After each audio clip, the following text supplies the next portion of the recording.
கிறிஸ்துவுக்குள் பிரியமானவர்களே, இந்த நாளுக்கான தினசரி தியான வசனம் மத்தேயு எழுதின சுவிசேஷம் 22வது அதிகாரம் 2வது வசனம். மத்தேயு 22:2. Matthew 22:2.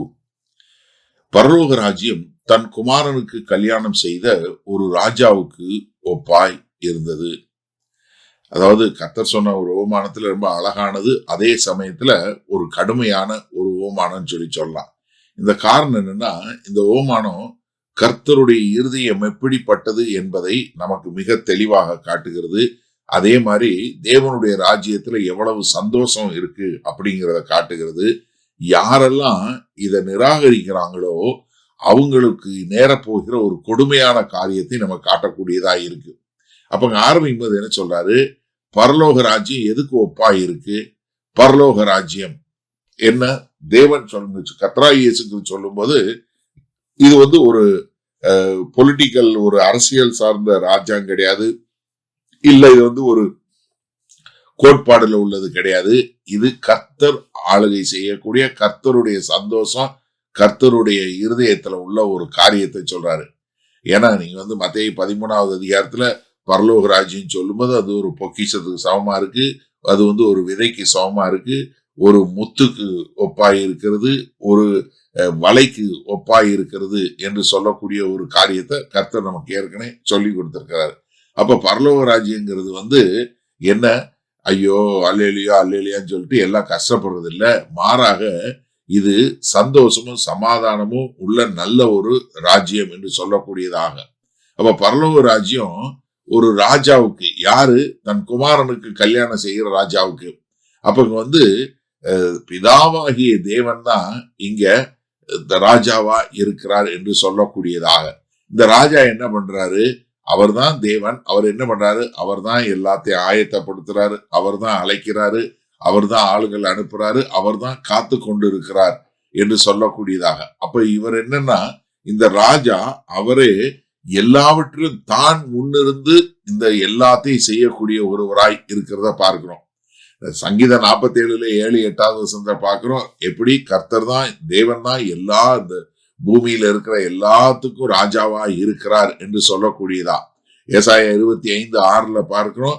தேவன் எப்படி நம்ம எல்லாருக்கும் ஒரு விருந்து ஆயத்தம் பண்ணுகிறார் என்று சொல்லக்கூடிய ஒரு காரியத்தை பார்க்கிறோம். என்ன? தன்னுடைய குமாரனுக்கு திருமணம் செய்த, என்ன கல்யாணம் செய்த ராஜாவுக்கு.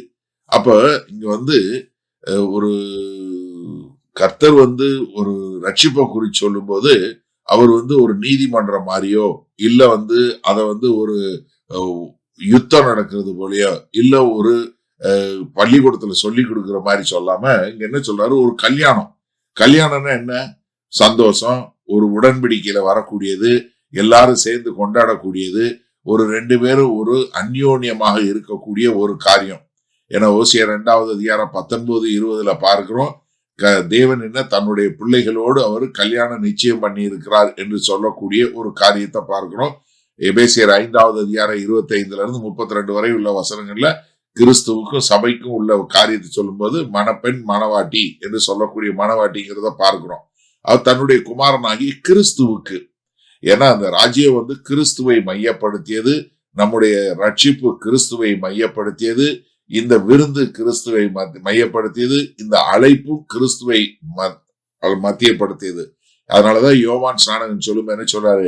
அவன் மணவாளன், நான் மணவாளனுடைய தோழன் என்று சொல்லக்கூடிய ஒரு காரியத்தை சொல்லி கொடுக்கிறார்.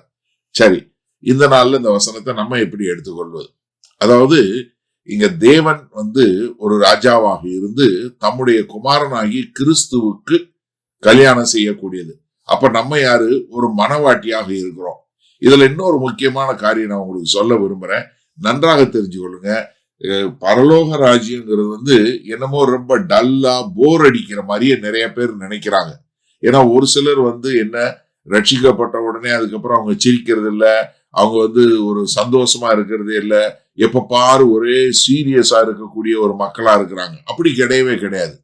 ஏன்னா தேவனுடைய ராஜ்யத்துல எப்போதும் ஒரே சந்தோஷமும் மன மகிழ்ச்சியும் ஒரு நல்ல விருந்தும், அப்படிப்பட்ட ஒரு ராஜா தான் நம்முடைய ராஜா. ஏன்னா நம்ம இங்க தேவன் என்ன பண்றாரு? அவர் தான் ஒரு ராஜா. அவர் தான் நம்முடைய ரட்சிப்புக்கு மாத்திரமல்ல, நம்ம அவரோட இருப்பதற்கு எல்லாத்தையும் ஆயத்தப்படுத்தக்கூடியவராய் இருக்கிறார். அதனால எனக்கு அருமையானவர்களே, பரலோக ராஜ்யத்துல ஒரு சந்தோஷமோ ஒரு சமாதானமோ, ஒரு கல்யாண வீட்டுக்கு போனா எப்படி அவ்வளவு ஒரு சந்தோஷம் இருக்குமோ அப்படிதான் இருக்கும்.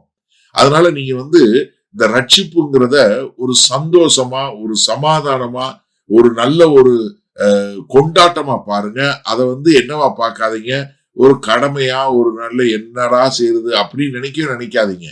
ஏன்னா நீங்க இங்க ரட்சிப்புங்கிறது ஒரு உடன்படிக்கையினால உண்டான ஒரு அன்பும், அதனால வரக்கூடிய ஒரு சந்தோஷமா இருக்குது. அப்ப சுவிசேஷம் என்னன்னா, நம்மள அவரோட சேர்ந்து கொண்டாட அழைக்கப்படுகிறதுங்கிறத நீங்க மறந்துடாதீங்க. சரியா?